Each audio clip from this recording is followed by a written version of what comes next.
에스겔 말씀을 계속 보고 있는데 에스겔은 포로로 끌려간 이후 또 포로로 끌려간 많은 사람들에게 소망의 메시지, 희망의 메시지를 전해주고 있습니다.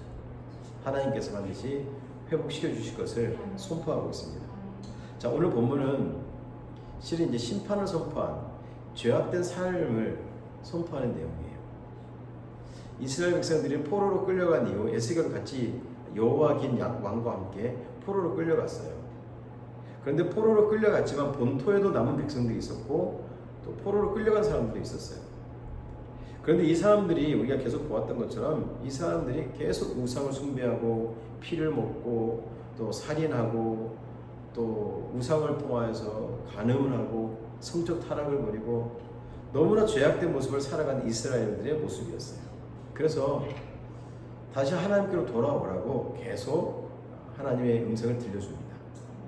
그런데 오늘 본문은 물론 고난과 고통이 백성들로 인한 죄악의 결과이기도 하지만 또 한 가지를 지적하고 있어요. 국가 지도자들의 죄악과 타락이에요. 그래서 이 타락한 국가 지도자들의 타락상을 미가 선지자는 이렇게 기록하고 있어요. 미가서 제가 읽어드릴게요. 그들의 우두머리들은 뇌물을 위하여 재판하며 그들의 제사장은 삭슬을 위하여 교훈하며 그들의 선지자는 돈을 위하여 점을 치면서도 여호와를 의뢰하여 이르기를 여호와께서 우리 중에 계시지 아니하냐 재앙이 우리에게 임하지 아니하리라 하는도다. 아멘. 그래서 우두머리들은 나름대로 사회에서 지도자들이 재판을 담당하는 그 재판을 담당하는 뇌물을 받고 재판을 하는 거예요. 백성들이 힘들고 어렵고 그런 상황인데도 이 사람들은 자기 배만 불립니다. 또 제사장, 예배를 드리는 사람들이죠. 제사장들이 예배를 드릴 때만 삭슬 위하여 교훈해요. 뭔가 돈을 받고 그 예배를 드려줍니다. 타락한 제사장이죠. 또 선지자들, 율법을 가르치고 말씀을 가르치는 자들인데 돈을 위하여 점을 쳐요. 그러니까 율법을 가지고 많은 사람들을 점을 쳐주는 그런 악한 행동을 하는 거예요. 그러면서 여호와를 의뢰한다고 하면서 이르기를 여호와께서 우리 가운데 거하신다. 재앙이 우리에게 임하지 아니할 거야. 뭔가 전혀 상황과 맞지 않는 일들, 그냥 겉으로만 평안을 전하는 그런 잘못된 일들을 이 사람들이 하고 있는 거예요. 왜 했을까요? 자기들 배를 불리기 위해서. 나라가 어렵고 힘듦에도 불구하고 이 사람들은 자기의 배만 불리고 자기 삶만 생각하면서 자기 안위만 생각하는 거예요. 이게 성경의 이야기는 과거 우리나라도 그랬잖아요. 비자금, 우리 국가 지도자 비자금 이런 것들. 비자금 들통을 하니까 얼마나 많은 지탄을 받았습니까? 자, 그런데 오늘 이런 타락한 지도자들을 향해서 오늘 본문에서는 목자라는 단어를 사용하고 있어요. 목자. 가끔 보면 이 목자는 목사라고 헷갈리는데 목사가 아니에요. 목자입니다. 목자. 오늘 에스겔 선지자는 이 목자를 향해서 말씀하고 있어요. 포로로 끌려가고 있으면 이런 국가 지도자들 뭘 해야 돼요? 이스라엘은 종교 국가죠. 하나님을 신는 유일신을 섬기는 국가예요. 그래서 국가 지도자들보다 하나님을 믿는 사람들이에요. 포로로 끌려가고 고통당하고 있고 공격당하고 있을 때 국가 지도자는 뭘 해야 됩니까? 정치적으로 외교적으로 대책을 세우고 뭔가 해결책을 가져야 되는데 이들은 그렇지 않았어요. 오히려 이 기회를 가지고 자기 배만 불리우는 그런 악한 모습을 가진 모습을 지금 에스겔 선지자가 고발하고 있는 거예요. 목자들이 얼마나 불의했는지 타락했는지 3절과 4절 말씀에 아주 자세하게 말씀해 주고 있어요. 3절 4절 우리 말씀 읽었지만 다시 한번 읽어볼까요? 3절 4절 함께 읽어보겠습니다. 너희가 살찐 양을 잡아 그 기름을 먹으며 그 털을 입되 양떼는 먹이지 아니하는도다. 너희가 그 연약한 자를 강하게 아니하며 병든 자를 고치지 아니하며 상한 자를 싸매주지 아니하며 쫓기는 자를 돌아오게 하지 아니하며 잃어버린 자를 찾지 아니하고 다만 포악으로 그것들을 다스렸도다. 아멘. 백성들은 배고파요. 음식 먹을 게 없어요. 그런데 이들은 이 권위를 가지고 기름과 오히려 털을 착취합니다. 또 말씀 보면 연약하고 병들고 상한 자를 돌보는 것이 아니라 이들을 억압합니다. 이러한 모습 하나님 보시기 굉장히 불의한 모습이에요. 정말 심판받아 마땅한 자들이죠. 자, 중요한 것은 이렇게 에스겔이 오늘 이 목자들, 타락한 목자들의 모습을 밝혀주고 있어요. 그러면 오늘 에스겔은 이 말씀을 통해서 이런 타락한 모습을 고발하는 것으로 끝나는 걸까요? 오늘 말씀을 쭉 읽어보면 아니에요. 단순히 에스겔이 이 타락한 목자들, 국가 지도자들, 영적 지도자들의 타락한 모습을 고발하려고 아니에요. 물론 그것도 있겠죠. 하지만 더 중요한 사실 한 가지가 있습니다. 오늘 보면 불의한 목자들 죄악이 난무하고 있지만 하나님은 이 상황 가운데서도 참 목자를 보내주시겠다는 약속을 밝혀줍니다. 참 목자. 세상의 지도자들은 불의하고 자기 배만 불리고 타락하고 죄악을 범하지만 하나님은 내가 너희들을 회복시킬 참 목자를 보내주겠다. 약속을 하고 있는 거예요. 참 목자. 그리고 참 목자는 어떤 목자일까요? 백성들의 고난과 아픔을 방관하지 않는 사람들이에요. 군림하거나 노략질하거나 자기 배만 불리는 목자가 아니에요. 참 목자는 백성들과 함께하며 백성들을 위해 그 어려움을 함께 공감대를 형성해서 그들의 어려움을 위로하고 그들과 함께 해주는 사람이 바로 참 목자죠. 그래서 22절, 23절을 보면 에스겔이 그 참 목자를 보내주시겠다 하나님의 음성을 들려주고 있는 거예요. 21, 23절 우리 함께 찾으셨으면 읽어보겠습니다. 22절과 23절입니다. 그러므로 내가 내 양떼를 구원하여 그들로 다시는 노략거리가 되지 아니하게 하고 양과 양 사이에 심판하리라. 내가 한 목자를 그들 위에 세워 먹이게 하리니 그는 내 종 다윗이라. 그가 그들을 먹이고 그들의 목자가 될지라. 아멘. 한 목자를 세워주겠다. 그는 내 종 다윗이다. 이렇게 말씀해줘. 다윗. 놀라운 은혜죠. 하나님은 참 목자를 예언하시면서 이제 너희들을 회복시키고 좋은 길로 인도하겠다. 약속의 말씀을 하고 있어요. 자, 그런데 다윗은 언제적 왕이에요? 에스겔보다 훨씬 이전 왕이에요. 이스라엘 두 번째 왕인데 이스라엘 두 번째 왕 다윗이 정말 많은 사람 존경하는 왕이죠. 국가 많은 백성들의 역사적으로 존경받는 왕이에요. 다윗을 다시 보내주시겠다는 말씀일까요? 다윗 왕을 언급하고 있어요. 이 말씀 무슨 말이냐면 다윗의 후손으로 참된 목자를 보내주시겠다는 말씀이에요. 다윗의 후손. 다윗의 후손으로 메시아를 보내주겠다는 말씀이에요. 메시아. 여러분 그 메시아가 누굽니까? 다윗의 후손 메시아가 바로 예수 그리스도예요. 지금 에스겔 선지자를 통해서 하나님은 이걸 말씀해주고 있는 거예요. 너희를 포로로 끌려가 힘들고 어렵지만 그리고 역사적으로도 내가 참된 자유를 주겠지만 앞으로도 영원한 자유를 주실 분을 내가 보내주겠다. 이런 메시아가 바로 예수 그리스도예요. 예수 그리스도. 오늘 구약을 통해서도 예수 그리스도가 이미 예언되고 있어요. 참 목자가 누구냐? 예수 그리스도예요. 예수 그리스도. 그래서 신약 성경 곳곳에서는 예수님을 참 목자라고 표현하고 있어요. 목자. 요한복음 10장 14절에 나는 선한 목자다 이렇게 표현하고 있어요. 예수님 스스로 가신 선한 목자다. 히브리서 13장 20절에 말씀 보면 양들의 큰 목자이신 우리 주 예수를 이렇게 표현되어 있어요. 양들의 참 목자. 베드로전서 5장 4절에 그리하면 목자장이 나타나실 때에 시들지 아니하는 영광의 관을 얻으리라. 목자장이 나타나시겠다고 베드로전서는 고백하고 있어요. 또 계시록 7장 7절에도 보면 보좌 가운데 계신 어린 양이 그들의 목자가 되사. 아멘. 어린 양이 그들의 목자, 온 인류의 목자가 됨을 말씀해 주고 있어요. 우리의 영원한 목자가 누구시라고요? 예수 그리스도예요. 그래서 우리는 참 목자이신 예수의 말씀에 귀를 기울이고 또 그 말씀에 순종하면서 그 말씀을 따라가야 돼요. 그게 참 목자를 따라가는 성도의 삶이에요. 오늘 그거 다시 상기하기 위해서 오늘 수주 기도를 모였어요. 목자가 아닌 거짓 음성의 마음을 밝혔어요. 이게 분별이 참 어려워요. 진짜 예수님의 음성과 비스듬한 소리가 너무 구별하기 힘들어요. 특히나 오늘날 목자 하면 또 많은 분들은 이 목사를 목자로 생각하기도 합니다. 실제는 교회 안에 영적 지도자가 목회자이기도 하죠. 목회자. 이런 목회자가 어떻게 보면 하나님의 양이에요. 그렇죠? 참 목자이신 주님 앞에서 목회자도 양이에요. 그래서 이 목회자도 교회를 이끌어갈 때에 예수님처럼 이끌어가야 돼요. 그냥 성도들 머리 위에서 군림하거나 또 성도들을 다스리려고 하거나 그런 삶을 살아서는 안 돼요. 자기 배만 채우는 그런 삶을 살아서는 안 되겠죠. 목회자도 철저하게 예수님 바라보면서 참 목자 주님의 삶을 따라가는 삶을 살아가야 돼요.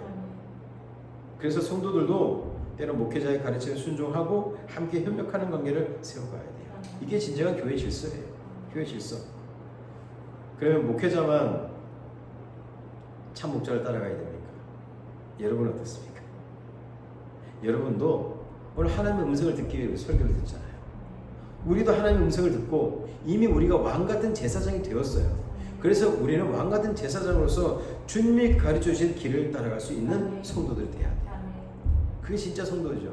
그래서 주한 제자교, 주 안에서 제자의 삶 살아가도록. 여러분 제자가 어떤 사람들입니까? 내가 하고 싶은 대로 가는 게 제자가 아니에요. 제자는 스승의 길을 따라가는 사람이 제자예요.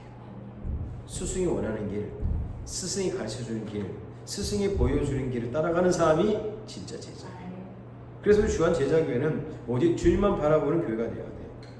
목사만이 아니라 장로도, 집사도, 권사도, 성도들도 참 목자이신 예수님의 뒤를 따라가야 돼요.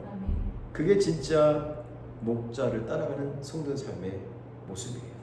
그래서 목회자든 직분자들이든 또 어떤 교회 리더들이든 더 나아가 가정이든 공동체이든 누군가를 돌보고 이끄는 모든 사람들은 참 목자이신 주님을 바라봐요.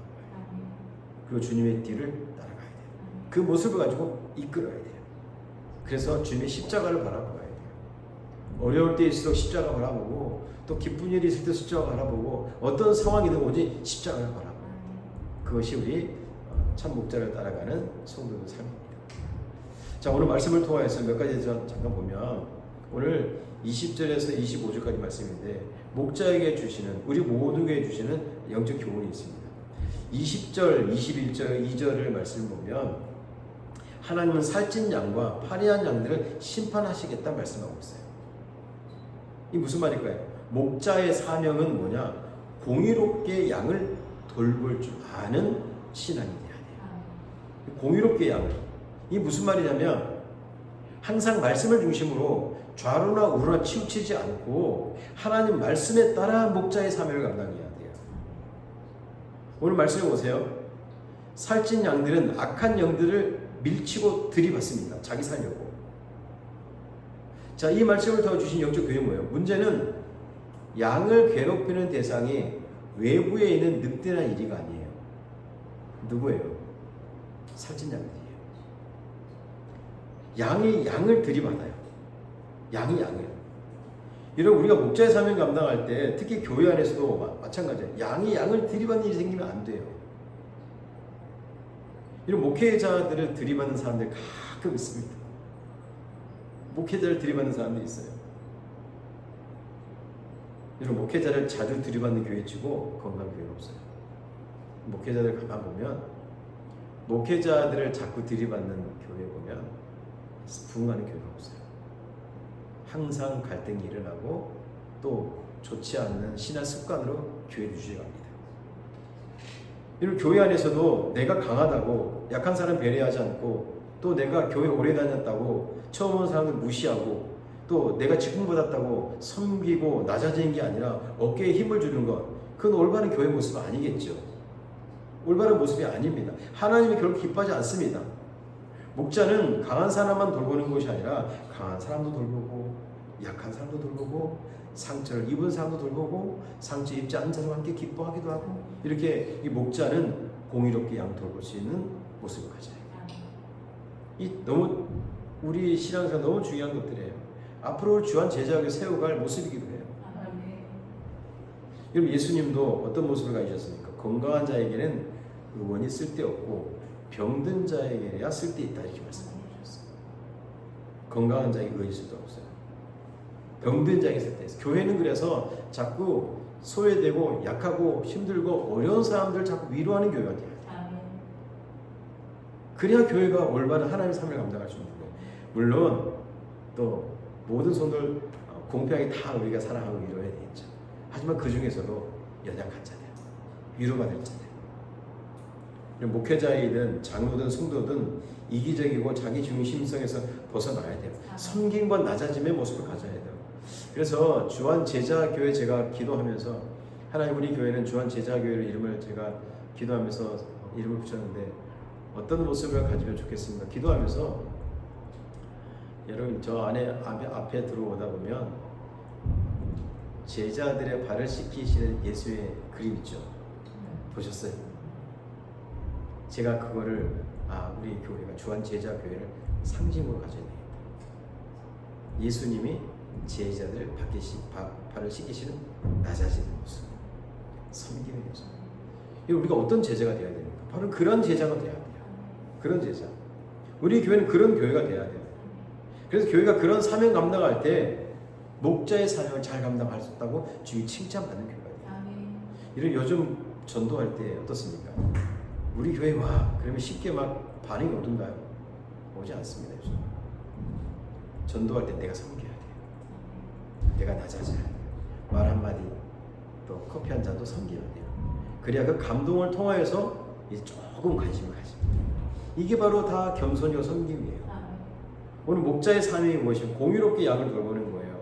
좀 뭔가 세력이 있다고, 좀 돈이 있다고, 힘이 있다고 뭐 그런 것에 좌우되는 것이 아니에요.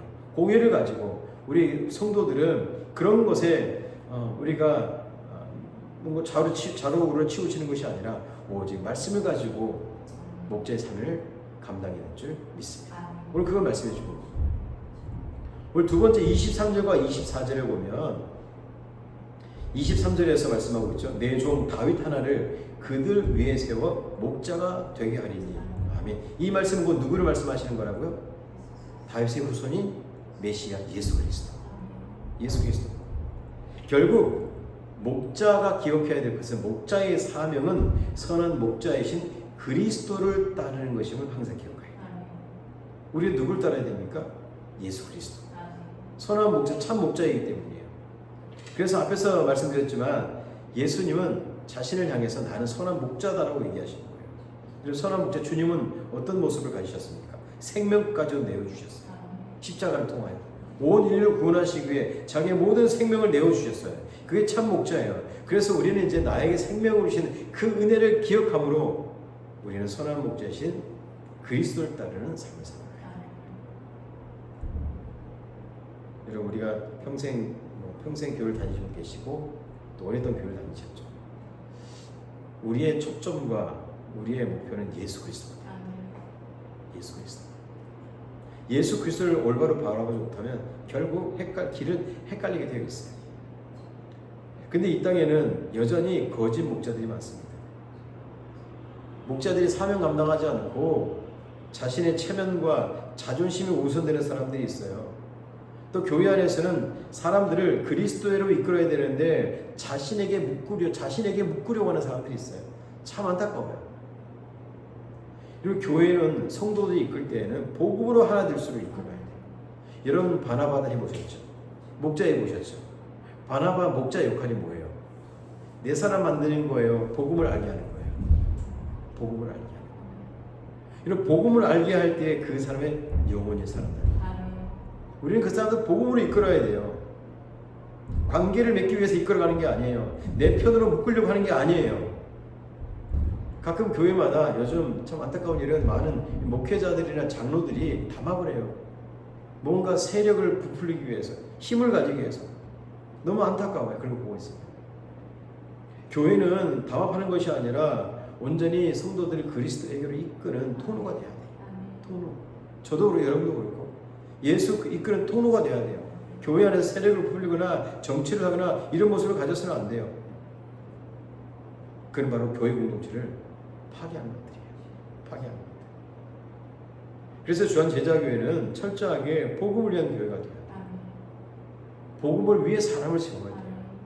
앞으로 우리가 전도할 텐데 전도를 해도 그 사람이 복음을 알 수 있도록 깨달을 수 있도록 기도하고 인도해야 돼요. 그래야 진짜 그리스도인으로 살아갈 수 있어요. 여러분 진정한 목자 저와 여러분들은 사람들을 예수께로 인도하는 것이 우리의 역할인 줄 믿습니다. 복음을 전하며 복음을 알게 하고 복음의 사람으로 세워가야 돼요. 그리고 그리스도 따르게 하는 것이 이 목자의 사명입니다. 오늘 에스겔은 이걸 말씀해 주고 있는 거예요. 참된 목자가 있는데 그는 우리를 위해서 모든 거 헌신하고 생명을 내어주는데 이제 우리 또한 그를 위해 살아가야 된다 말씀해 주고 있어요. 오늘 세 번째로 25절에서 31절 마지막 절까지 아주 중요한 말씀을 주고 있는데 25절에 보면 하나님은 화평의 언약을 세우리라 약속해 주고 있어요. 화평의 언약. 그리고 목자의 사명 중에 하나는 또 하나는 하나님과 화평을 이루는 거예요. 화평. 오늘 말씀에도 보세요. 그 결과로 들짐승이 없어졌으니까 안전이 거하니까 풍성한 비가 내리고 나무가 열매를 맺고 땅에 소산을 내고 수치를 당하지 않습니다. 이게 왜 가능한가요? 화평이 선포되고 화평이 이루어지니까 이런 일들이 많이 일어나는 거예요. 하나님의 백성들이 열매를 맺기 시작하니까 이제 이웃 나라에 가서 수치 당하지 않아도 돼요. 하나님께 주신 열매를 가지고 먹습니다. 왜? 화평이 이루어지니까.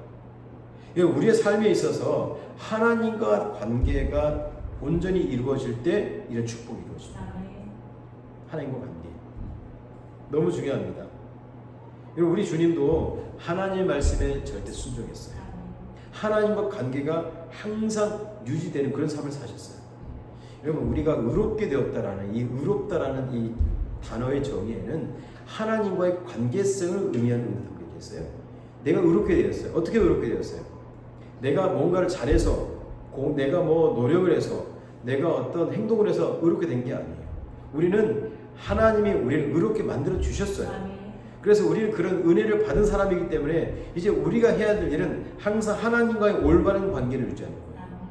이런 관계가 깨어질수록 하나님과의 뒤틀려지게 되어 있어요. 우리는 관계를 잘 가져야 돼요. 그런데 관계를 어떻게 갖습니까? 관계. 뭐 하나님과 뭐 어떤 주고받는 그런 게 있습니까? 그게 아니에요. 여기서 이 관계라는 것은 바로 하나님의 순종함으로 나타나는 관계예요. 순종함으로. 이런 하나님의 관계는 우리의 어떤 판단과 우리의 조건을 내세우는 게 아니에요. 하나님 말씀에 순종함으로 우리는 관계가 잘 형성이 되는 거예요. 그래서 불순종하면 관계가 깨어집니다. 하나님과 의로운 관계가 깨어지게 되겠어요. 그래서 우리는 하나님과 관계가 항상 이 깨어지지 않도록 더 하나님 앞에 힘쓰고 순종하고 더 날마다 주님을 찬양하고 예배하며 경건의 훈련을 더 열심히 임해야 돼요. 그래서 우리가 목자로서 다른 사람을 이끌어갈 때도 그런 사람들이 하나님과 화목한 관계를 잘 유지할 수 있도록 이끌어야 돼요. 참 쉽지 않죠. 그래서 더 많이 기도가 필요한 거예요. 더 많이 기도하고 하나님 이 사람이 하나님 관계가 깨어지지 않도록 도와주십시오. 하나님 말씀 순종할 수 있도록 도와주십시오. 그래서 이 설교를 준비하면서 목자의 사명은 하나님의 평화를 이루는 것인데 목자의 가장 큰 열매, 이 말씀의 근거에 보면 사람이 살아나는 거예요. 사람. 하나님과 화평을 이룸으로써 사람이 영원히 살아납니다. 영원히 살아나는 거예요. 자, 그러면 목회자에게서 가장 큰 열매는 뭐냐? 사람이 살아나는 거예요. 하나님과 화평을 이룸으로써 그 영원히 살아남으로 하나님으로부터 이 사람이 자꾸 살아남으로써 열매가 맺혀집니다. 열매. 그래서 우리 주한 제자교회가 이 우리에 들어오는 모든 사람들이 하나님의 평화를 이룰 수 있도록 우리는 중재 역할을 해요. 중재 역할. 그럴 때 그 사람들이 하나님의 사람으로 세워지는 거예요. 인격적인 하나님을 만나게 되는 거예요. 여러분 혹시 가정 안에 하나님 평화 깨져 있는 가정이 있습니까? 더 기도하시오. 하나님, 우리 가정 안에 우리 자녀들, 남편, 부모님, 모든 우리 가족들이 하나님의 평화를 회복할 수 있도록 도와주십시오. 우리는 그런 역할을 감당해요. 그렇게 기도해야 돼요. 왜? 그 평화가 이루어짐으로써 하나님의 열매로서 맺혀지고 있습니다. 너무 중요합니다. 그래서 저도 이 설교 준비하면서 하나님, 우리 주한 제자교회 평안이 많이 이루어져서 하나님의 사람으로 더 굳건히 세워지는 성도들이 되게 해주십시오. 기도하고 있습니다. 자, 오늘 에스겔을 통하여서 에스겔은 참 목자가 누구인지를 밝혀주고 있어요. 참 목자. 여러분의 참 목자가 누구입니까? 예수 그리스도예요. 또한 이제 참 목자를 따라가는 우리 또한 하나님의 귀한 직분이셨어요. 목자라는 직분을 주셨어요. 저도 목자예요. 여러분도 목자입니다. 목사만 목자가 아니에요. 우리 모두가 목자예요. 그래서 우리 모두는 참 목자이신 예수님을 따라감으로 또 다른 사람에게 목자의 역할을 감당할 수 있어요. 그게 진정한 목자를 따라가는 사람들의 모습이에요. 이제 우리 모두는 하나님의 양, 하나님의 양떼를 맡아 섬기는 청지기들입니다. 우리 자체가 목자예요. 하나님께서 찾으시는 목자는 어떤 목자들일까요? 능력이 많은 사람보다 하나님의 마음을 품고 양을 사랑하는 그런 목자를 주님께는 찾고 있는 거예요. 이제 우리가 시작한 지 한 달 정도 됐습니다. 앞으로 어떤 분들이 오실지 모르겠어요. 중요한 것은 우리 교회에 들어왔을 때 이제 우리가 그들을 품고 그들도 또한 목자로 세워줄 수 있도록 기도하는 교회가 돼요. 귀한 양들을 사랑으로 돌봐야 돼요. 함께 참 목자이신 예수님을 바라볼 수 있도록 이끌어야 돼요. 저도 그런 교회로 이끌어갈 거예요. 여러분들도 그런 교회가 될 수 있도록 귀한 목자 역할을 감당하시고 그런 사명을 감당하셔야 되니